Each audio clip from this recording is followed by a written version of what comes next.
brought to you by Silver Pumps.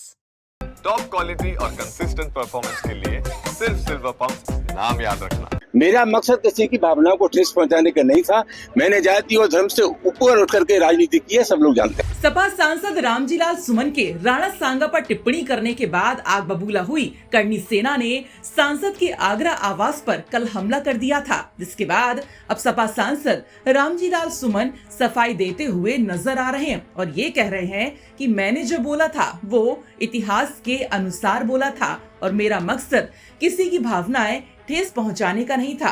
मैं जाति से ऊपर उठकर राजनीति करता हूं और ये सब जानते हैं। सुनिए रामजीलाल सुमन क्या कुछ कह रहे हैं। लेकिन जो बयान आपने दिया था, क्या आप मानते हो सही बयान था और क्या आप उस पर अडिग हैं? कि मेरे बयान का ऐतिहासिक संदर्भ था। मैंने ये कहा था कि बाबर को राणा सांगा ने आमंत्रित किया था, वो सही बयान है, उसका ऐतिहासिक संदर्भ है। आपने कहा गद्दार है, गद्दार थे, क्या वो गद्दार? अच्छा, मुझे ये बताइए कि मैं आपके लिहाज से बात करूं कि अपने लिहाज से बात करूं? मेरा एक बयान के बाबर को राणा सांगा ने आमंत्रित किया था। मेरा मकसद किसी की भावनाओं को ठेस पहुंचाने का नहीं था।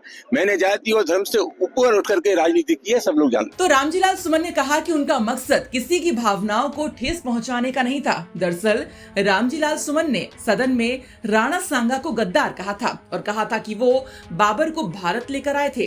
हालांकि रामजीलाल अपने बयान पर अभी भी अड़े हुए हैं और ये कहते हैं कि उन्होंने जो कहा था वो इतिहास के अनुसार कहा था, लेकिन साथ ही वो ये भी कह रहे हैं कि उनका मकसद किसी की भावनाओं को ठेस पहुंचाने का नहीं था। लेकिन जिस तरह से देश के कई राज्यों में राजपूत समाज के लोग इनके बयान का विरोध कर रहे हैं और कल जिस तरह से करनी सेना ने उनके आवास पर हमला किया है, उसके बाद से मामला अभी भी शांत नहीं हुआ है, क्योंकि करनी सेना के अध्यक्ष ने कल ही कह दिया था कि हम छोड़ेंगे नहीं।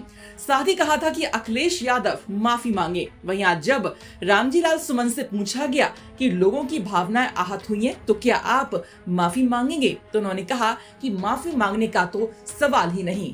भावनाएं ठेस हुई है, भावनाएं ठेस हुई है, आप माफी मांगेंगे क्योंकि मांग हो रही है? क्या कोई सवाल ही नहीं है। आप अपने बयान पे अडिग हैं?